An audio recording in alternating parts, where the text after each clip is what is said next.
Sziasztok, skacok, én Benni vagyok, és a mai videóban Stumble Guys-zal fogok játszani.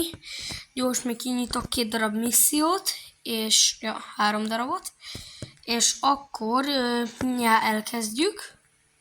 Igen, jó barátok online vannak, és akkor csinálom is a partit. Banánagájjal fogok jönni.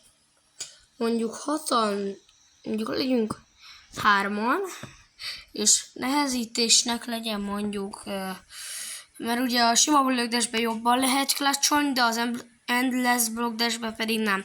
Na én most pont a nehezített változatot fogok, a endless block dash-t, és akkor indítom is. 3-an leszünk egy pályán, és igen, és mindjárt elkezdődik. Kicsit várunk. Na, itt is vagyunk. 3-an vagyunk, és akkor el is kezdek. Ha rosszakat dobál be, akkor nem fogok clutcholni, de például ez tökéletes nekem. De már be is állok.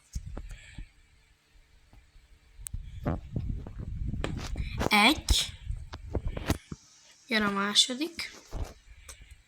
Beadom. Beadtam, nagyon jók vagyunk. Azaz, 3.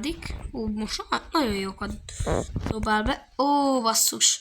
Jó, hát akkor ennyi lett volna ez a videó most.